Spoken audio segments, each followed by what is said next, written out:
السلام عليكم ورحمة الله تعالى وبركاته. أعوذ بالله من الشيطان الرجيم. بسم الله الرحمن الرحيم. الحمد لله رب العالمين، والصلاة والسلام على أشرف الأنبياء والمرسلين سيدنا محمد وعلى آله وصحبه أجمعين. اللهم رب اشرح لي صدري ويسر لي أمري واحلل عقدة من لساني يفقه قولي، ولا حول ولا قوة إلا بالله العلي العظيم.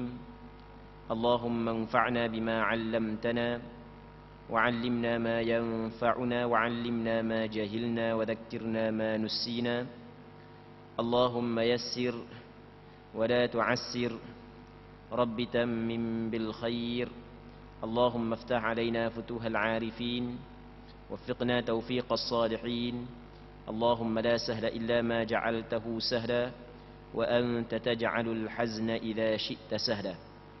InsyaAllah kita sambung balik pengajian kitab Bulughul Maram yang membincangkan hadis-hadis Rasulullah sallallahu alaihi wasallam yang berkait dengan hukum hakam, yang dikarang oleh Al-Imam Al-Hafidh Ibn Hajar Al-Asqalani rahimahullahu subhanahu wa ta'ala, wa nafa'ana Allahu bi'ulumihi fid darain amin.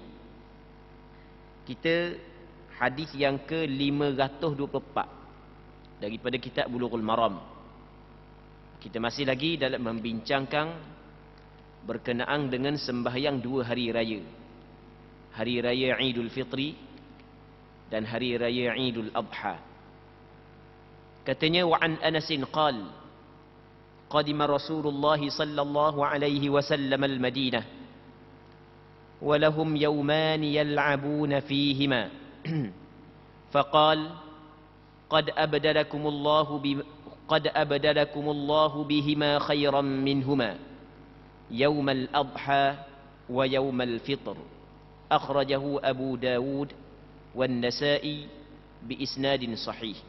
Maksudnya, daripada Sayyidina Anas bin Malik radhiyallahu ta'ala anhu katanya, Rasulullah sallallahu alaihi wasallam tiba di kota Madinah. Para penduduknya mempunyai dua hari yang mereka bermain-main, bergembira di dalam dua hari tersebut. Maka baginda sallallahu alaihi wasallam bersabda, sesungguhnya Allah Ta'ala telah menggantikan kedua-duanya dengan apa yang lebih baik, iaitu hari raya Al-Adha dan hari raya Al-Fitr. Hadis ini dikeluarkan oleh Imam Abu Dawud, Imam An-Nasa'i dengan sanad yang sahih. Muslimin muslimat yang dirahmati oleh Allah Subhanahu wa Ta'ala. Dalam hadis ni, seorang sahabat Rasulullah sallallahu alaihi wasallam yang dikenali sebagai Anas bin Malik, yang mana Anas bin Malik adalah sahabat Rasulullah daripada penduduk Madinah, daripada Puak Al-Ansar, daripada penduduk Madinah. Dia bukan daripada golongan Al-Muhajirin. Sahabat Rasulullah ada golongan Al-Muhajirun dan ada golongan Al-Ansar. Al-Ansar adalah penduduk Madinah, yang mana Sayyidina Anas bin Malik termasuk dalam penduduk Madinah. Dia anak kepada Ummu Sulaim radhiyallahu ta'ala anhuma. Dia menjadi khadam Rasulullah. Jadi ketika dia cerita, ketika Rasul sampai tiba di Madinah, Rasul berhijrah daripada Mekah ke Madinah. Jadi ketika Rasul tiba di Madinah, maka Rasulullah dapati penduduk Madinah ada dua hari yang mereka itu bergembira, berseronok. Hari itu mereka cuti belaka 2 hari dalam setahun. Ada 2 hari dalam setahun yang mana mereka tu duk berseronok, duk main, duk bergembira. Pendek kata, ada 2 hari yang mereka itu menyambut perayaan di dalam 2 hari tersebut. Baik, dalam hadis ni tidak menceritakan secara jelas 2 hari raya dia.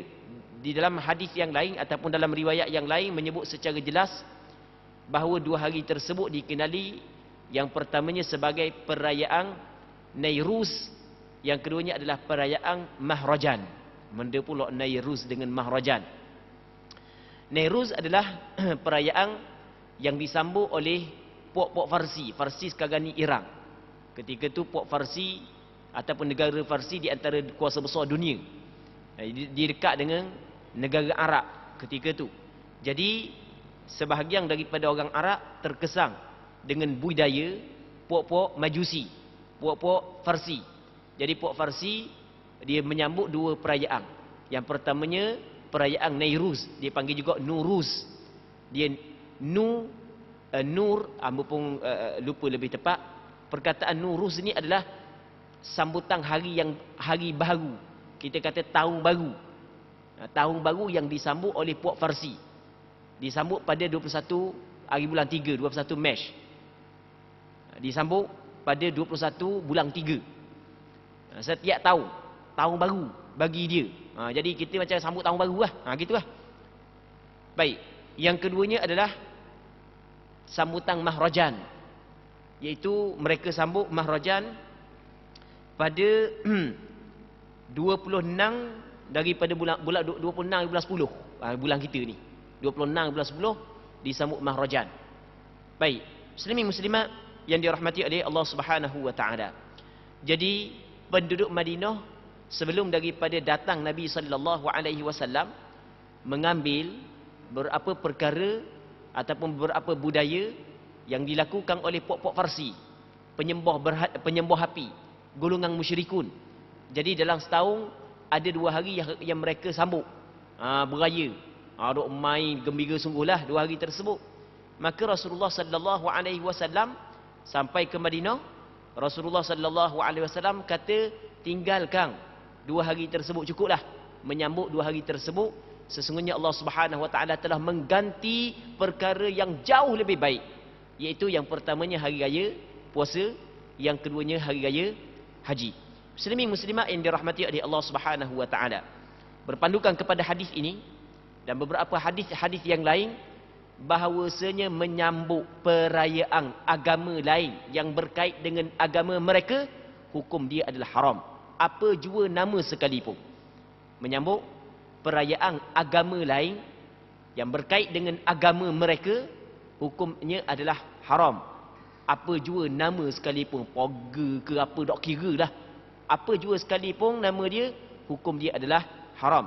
Itu perlu kita kena tahu, muslimin muslimat yang dirahmati oleh Allah Subhanahu wa taala. Sehingga kan di dalam Al-Quranul Karim ada ayat dalam surah Al-Furqan ayat 72, Allah Subhanahu wa taala berfirman, walladzina la yashhaduna az-zur wa idza marru bil lagwi marru kirama. Maksudnya benda, dan orang-orang yang tidak menyaksikan zur, kepalsuan, dan apabila mereka bertemu dengan orang-orang yang mengerjakan perbuatan-perbuatan yang tidak berfaedah, mereka lalui sahaja dengan menjaga kehormatan dirinya. Maksud az-zur di dalam ayat ini adalah perayaan kaum musyrikin. Di dalam tafsir Imam Ibn Kathir mengatakan la yashhaduna az-zur wa qala Abu al-Aliyah wa Tawus wa Muhammad bin Sirin wa Dhahhak wa Rabi' bin Anas wa ghairuhum hiya a'yadul musyrikin. Maksudnya Abu Aliyah, Imam Tawus, Imam Muhammad bin Sirin, Imam Dhahhak, Imam Rabi' bin Anas dan beberapa ulama-ulama yang lain mengatakan bahawasanya yang dimaksud dengan zur di dalam ayat tadi, hak yang Allah Taala kata orang-orang hak yang tidak menyaksikan, yang tidak hadir, zur ialah merujuk kepada perayaan kaum musyrikin. Sebab itulah setiap perayaan yang berkait dengan agama syirik, maka tidak boleh kita sambut, hukum dia adalah haram. Muslimin muslimat yang dirahmati oleh Allah Subhanahu wa taala, Imam Baihaqi di dalam kitabnya menyebut satu asar daripada Sayyidina Umar bin Al-Khattab radhiyallahu taala anhu. Kata Sayyidina Umar, ijtanibu a'da Allah fi a'yadihim, jauhilah musuh-musuh Allah dalam perayaan mereka.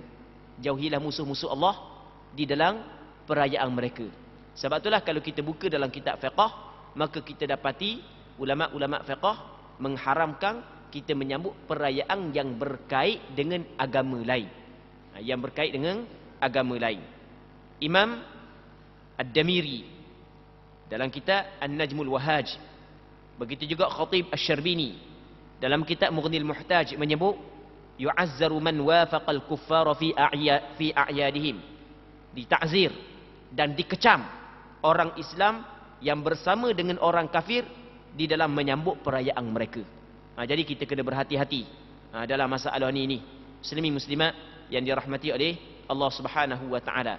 Agama Islam tidak melarang kita berbuat baik kepada orang bukan Islam selama mana mereka itu tidak memusuhi agama, selama mereka itu tidak memerangi kita dan menghalau kita daripada kampung halaman kita.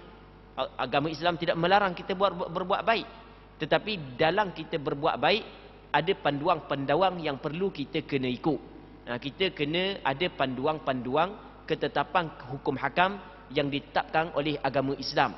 Benda-benda yang berkait dengan syirik, benda-benda yang berkait dengan larangan yang dilarang oleh agama, jangan kita ikut sekali. Muslimin muslimat yang dirahmati oleh Allah Subhanahu wa taala. Mengulang sekali lagi, agama Islam tidak melarang kita berbuat baik kepada orang kafir. Sehingga kan dalam Al-Quran Allah Subhanahu wa taala berfirman, لا ينهاكم الله عن الذين لم يقاتلوكم في الدين ولم يخرجوكم من دياركم أن تبروهم وتقسطوا إليهم إن الله يحب المقسطين. Allah Ta'ala tidak melarang kamu berbuat baik kepada orang kafir yang tidak memerangi kamu dan tidak menghalau kamu daripada kampung halaman kamu. Allah Ta'ala tidak melarang membuat baik, bersikap adil terhadap mereka itu. Bahkan Allah Ta'ala amat suka kepada orang yang bersikap adil. Hak yang Allah Ta'ala larang adalah berbuat baik kepada orang kafir, hak yang memerangi kamu dan menghalau kamu daripada kampung halaman. Hak itu Allah Ta'ala larang. Tetapi walaupun agama Islam tidak melarang kita berbuat baik kepada orang kafir, bukanlah bermakna boleh bersama dengan mereka dalam perkara-perkara hak yang dilarang oleh agama. Antara perkara hak yang dilarang oleh agama adalah bersama mereka dalam menyambut perayaan yang berkait dengan agama mereka. Muslimin muslimat yang dirahmati oleh Allah Subhanahu wa taala. Kabih. Seterusnya katanya, wa an Ali radhiyallahu taala anhu qala min as-sunnati an yakhruja ila al-'id mashiya. Rawahu at-Tirmidzi wa hasanah. Maksudnya daripada Sayyidina Ali radhiyallahu taala anhu, katanya termasuk perkara yang disunatkan dalam hari raya ialah berangkat ke tempat solat dengan berjalan kaki. Diriwayatkan oleh Imam Tirmidzi dengan sanad yang hasan. Muslimin muslimat yang dirahmati oleh Allah Subhanahu wa taala. Sayyidina Ali menceritakan kepada kita bahawasanya di antara sunnah, perkataan Sayyidina Ali minas sunnah, ia memberi maksud sunnah Nabi sallallahu alaihi wasallam. Hadis ini adalah perkataan Sayyidina Ali tapi pada hukum hadis marfu'. Maksudnya pada hukum ia datang daripada Nabi sallallahu alaihi wasallam. Sebab Sayyidina Ali kata minas sunnah. Ini antara sunnah Rasulullah. Sunnah siapa lagi? Sunnah Rasulullah lah. Sunnah Rasulullah sallallahu alaihi wasallam adalah pada hari raya ialah berangkat ke tempat solat dengan jalan kaki. Ini di antara sunnah. Jadi antara sunnah yang mungkin hanya segelintir di kalangan kita saja yang mengamalkan sunnah ini pada hari raya ialah berjalan kaki. Sama ada rumah dekat ataupun jauh dengan masjid. Berjalan kaki pergi ke tempat solat. Hadis ini dinilai hasan oleh Imam Tirmidzi. Walaupun sebahagian daripada ulama hadis menilai hadis ini sebagai hadis dhaif, namun kalau kita tengok kepada hadis-hadis yang lain, hadis-hadis yang lain ataupun dalil-dalil yang lain menyokong hadis ini. Jadi hadis ini boleh diterima. Sebab itulah antara pandangan yang dipegang oleh majoriti ulama, termasuklah pandangan mazhab Imam Syafi'i, saigianya disunatkan pada hari raya kita keluar pergi kepada tempat sembahyang dengan berjalan kaki. Kerana ia adalah sunnah Nabi sallallahu alaihi wasallam. Jadi kalau orang tu tidak ada sebarang keuzuran, hak comelnya keluar jalan kaki. Jadi akan datang kalau ada raya dekat ni, raya dekat raya puasa ni, kalau Allah Taala panjangkan umur, azam dalam hati untuk beramal dengan sunnah ni. Walaupun sekali tak apa, kita amal sekali pun tak apa dah. Hak sebaik-baiknya berterusang. Amal sekali tak apa dah sunnah Nabi sallallahu alaihi wasallam. Baik, muslimin muslimat yang dirahmati oleh Allah Subhanahu wa taala. Tapi kalau ada keuzuran, tu nak buat warna, tak apalah naik kenderaan. Tapi kalau tidak ada sebarang keuzuran, comel jalan kaki, pergi sembahyang raya. Jadi hari ni alhamdulillah ramai lah orang suka jalan kaki jogging pagi petang jogging. Jadi terus jalan kaki pergi masjid pula. Tak kang ada setengah-setengah tu jogging 5-6 kilometer sehari-hari. Masjid dah sampai pun 1 kilometer daripada rumah dia. Jadi berat kaki. Berat kaki. Takut rebah ke mana. Tak tahu pergi masjid. Sungguh tu, royak sungguh tu. Bukan royak gurau tu, memang royak benda sungguh. Tak gurau sikit pun. Muslimin muslimat yang dirahmati oleh Allah Subhanahu wa taala. Wa an Abi Hurairah radhiyallahu taala anhu annahum asabahum matarun fi yaumi 'id wa shalla bihim an-nabiy sallallahu alaihi wasallam salat al-'id fil masjid. Rawahu Abu Dawud bi isnadin layyin. Daripada Abi Hurairah radhiyallahu taala anhu katanya bahawasanya mereka ditimpa hujang pada hari raya. Maka Nabi sallallahu alaihi wasallam mengerjakan solat hari rayanya bersama mereka di dalam masjid. Hadis ini diriwayat oleh Imam Abu Daud dengan sanad yang lemah. Muslimin muslimat yang dirahmati oleh Allah Subhanahu wa taala. Kalau kita tengok kepada hadis-hadis yang menceritakan tentang solat hari raya yang dilakukan oleh Rasulullah sallallahu alaihi wasallam, ternyata kebanyakannya menceritakan bahawasanya Rasulullah sembahyang 2 hari raya bukan di masjid, bukan di padang. Rasulullah sallallahu alaihi wasallam sembahyang hari raya di padang bukan di masjid. Namun di sana ada hadis yang dhaif. Antaranya hadis yang dikeluarkan oleh Imam Abu Daud yang menceritakan bahawa Rasulullah pernah sembahyang hari raya di masjid. Maka ulama berbeza pandangan. Manakah yang lebih afdal? Sembahyang hari raya di masjid ke ataupun di padang? Atas pandangan mazhab Imam Syafi'i, adalah hak yang paling afdal sembahyang hari raya di masjid berbanding sembahyang hari raya di padang. Namun mengikut pandangan majoriti ulama fiqh, mazhab-mazhab yang lain, mereka melihat kepada perbuatan Rasulullah sembahyang di padang, lalu mereka berpandangan bahawasanya hak yang lebih afdal sembahyang di padang berbanding sembahyang di masjid. Jadi berlaku khilaf di kalangan ulama fiqh, mana hak yang lebih afdal kita sembahyang raya di masjid ke di padang. Tapi hak yang pastinya di tempat kita orang sembahyang di masjid. Di Masjidil Haram orang sembahyang di masjid. Di Masjid Nabawi orang sembahyang di masjid. Jadi cuma mana yang lebih afdal, ulama berbeza pandangan. Mazhab Imam Syafi'i berpandangan lebih afdal di masjid. Sebab dia lebih afdal di masjid kerana masjid adalah tempat yang paling mulia di sisi Allah Subhanahu wa taala. Sehingga kan dalam hadis yang diriwayat oleh Imam Muslim, kata Nabi sallallahu alaihi wasallam, ahabbul biladi ila Allahi masajiduha. Tempat yang paling dikasihi oleh Allah adalah masjidnya. Tempat yang paling dikasihi oleh Allah adalah masjid. Jadi masjid adalah sebaik-baik tempat di atas permukaan bumi. Maka sebaik-baiknya kita laksanakan ibadat tersebut pada sebaik-baik tempat. Manakala hadis yang menceritakan Rasul sembahyang di padang, kerana masjid di zaman Rasulullah tidak dapat menampung ahli jemaah. Sebab sebelum daripada ni kita pernah bincang bahawasanya pada hari raya Rasul suruh kerah belaka, semua keluar belaka ke musalla al-Eid, tempat sembahyang hari raya.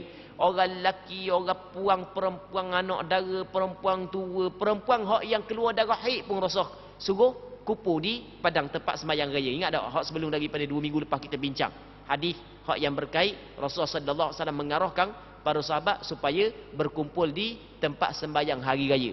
Cuma Rasul perintahkan kepada perempuan yang haid supaya menjauhi daripada tempat sembahyang manusia.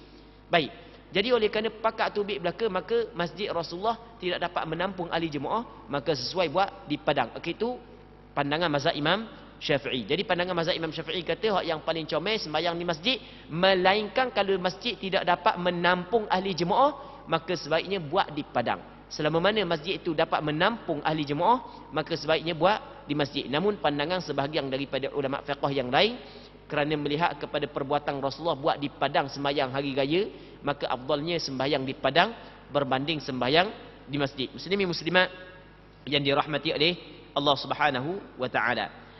Seterusnya kita masuk dalam perbahasan baru, iaitu perbahasan bab salatil kusuf, bab pada menjelaskan membincangkan sembahyang gerhana. Jadi kadang-kadang kita berlaku gerhana. Gerhana mungkin gerhana matahari, mungkin gerhana bulan. Di zaman kita ni alhamdulillah zaman hak yang canggih ni, nak berlaku gerhana berapa hari lagi kita tahu dah, kadang-kadang bulan tahu dah bila nak berlaku gerhana. Di zaman kita ni memang cukup hebatlah.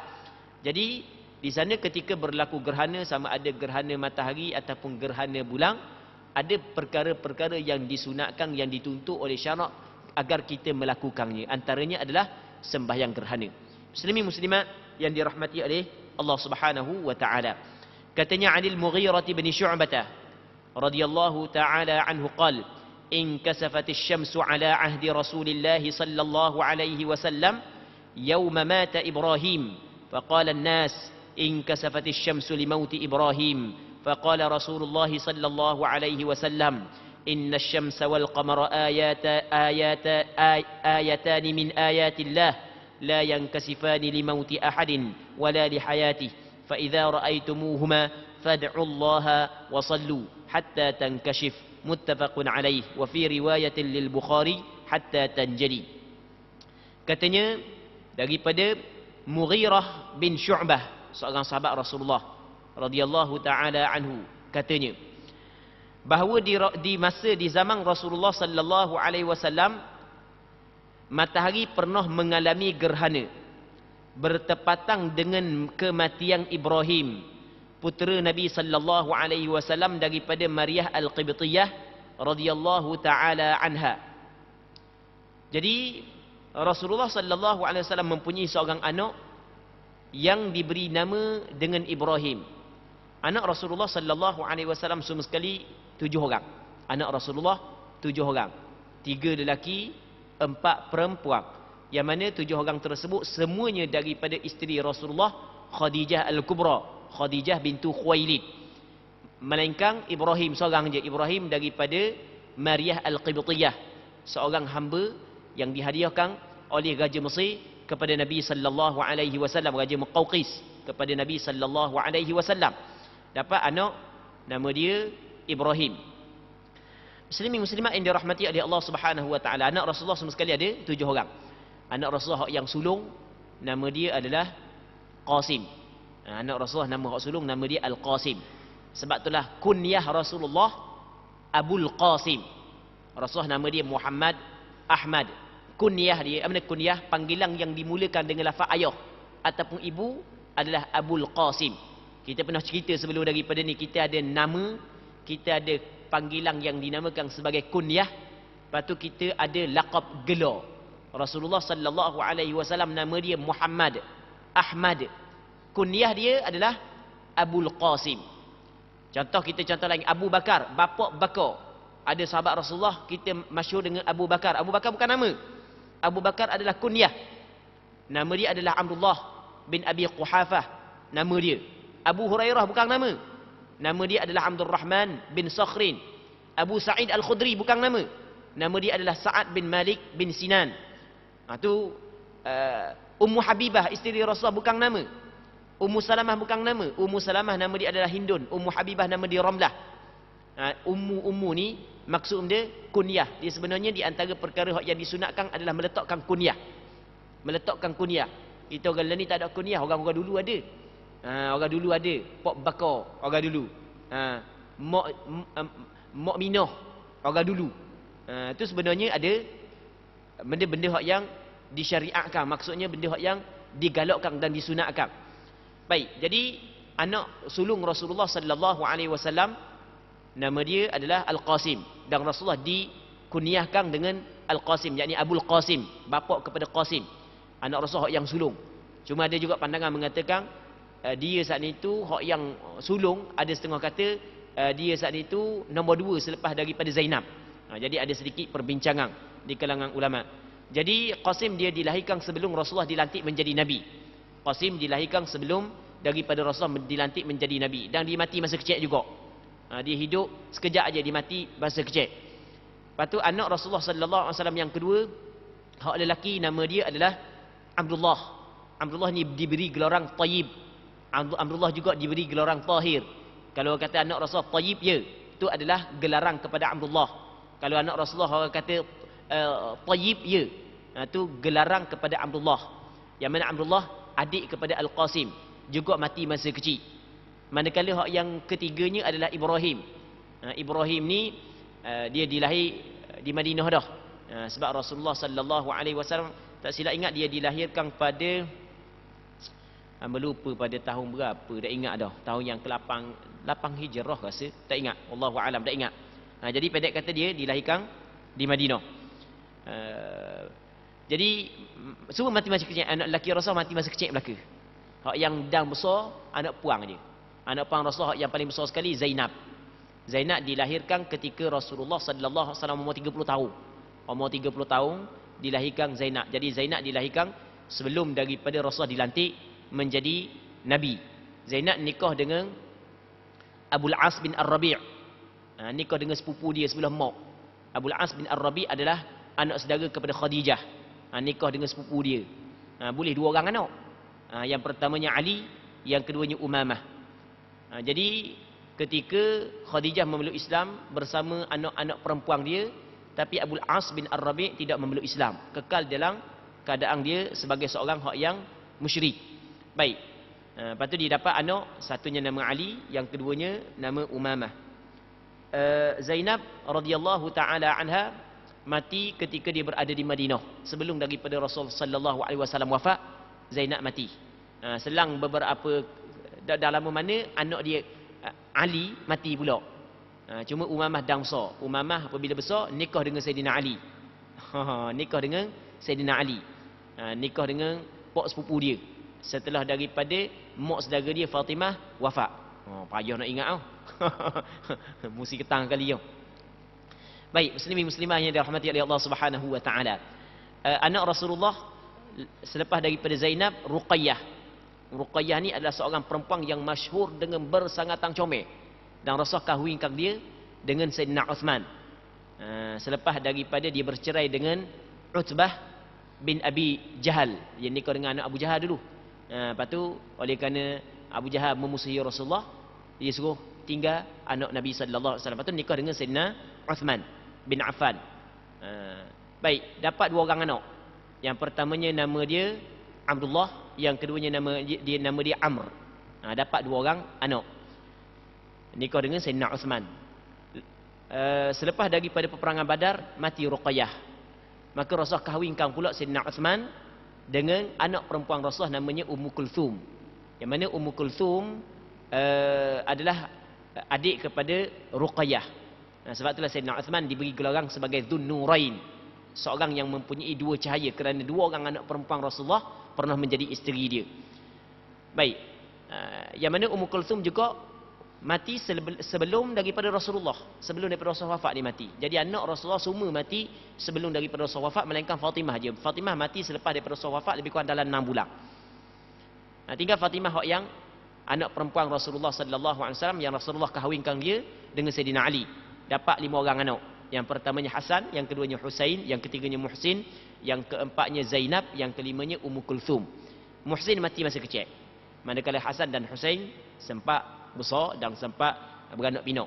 Okey, nak ceritanya ketika Rasulullah berada di Madinah, ketika tu berlaku gerhana matahari. Secara kebetulan pada hari berlaku gerhana matahari, mati anak Rasulullah yang namanya Ibrahim.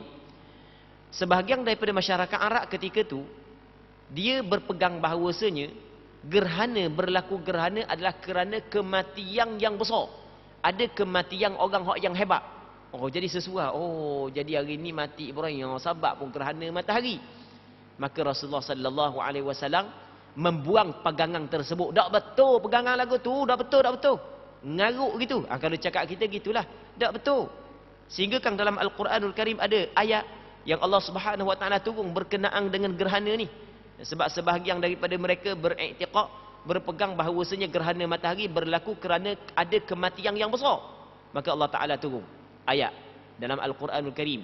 Wa min ayatihi al-lailu wan-naharu wasyamsu wal-qamar la tasjudu lisyamsi wala lil-qamar wasjudu lillahi alladhi khalaqahunna in kuntum iyyahu ta'budun. Di antara tanda-tanda kebesaran Allah malam dan siang, matahari dan bulan. Jangan kamu sujud kepada matahari dan jangan juga kepada bulan. Sujudlah kepada Allah Ta'ala yang menciptakan sekaliannya jika kamu beribadat ataupun menyembah Allah Subhanahu wa Ta'ala. Muslimin muslimat yang dirahmati oleh Allah Subhanahu wa Ta'ala. Katanya, sehingga membuat orang ramai berkata matahari mengalami gerhana kerana kematian Ibrahim. Rasulullah sallallahu alaihi wasallam bersabda, sesungguhnya matahari dan bulan adalah dua tanda di antara tanda-tanda kekuasaan Allah.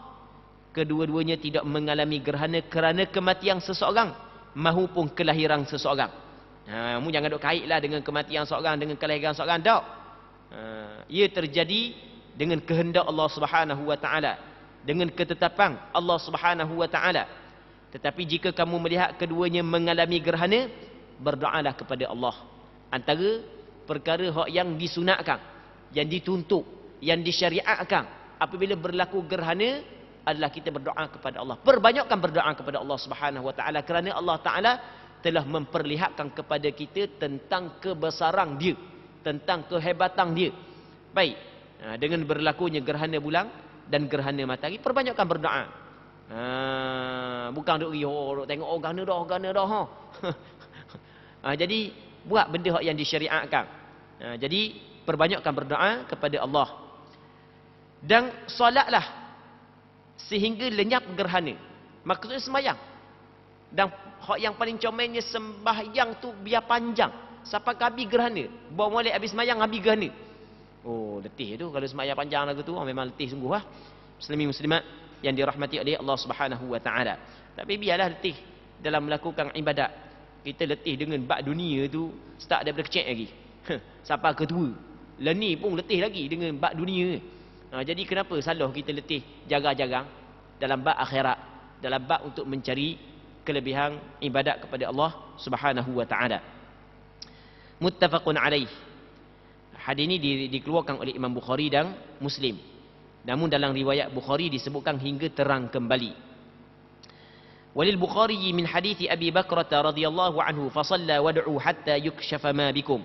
Menurut riwayat Imam Bukhari melalui hadis Abu Bakrah radhiyallahu taala anhu disebutkan, maka salatlah kamu dan berdoalah sampai gerhana yang kamu alami itu lenyap. Baik.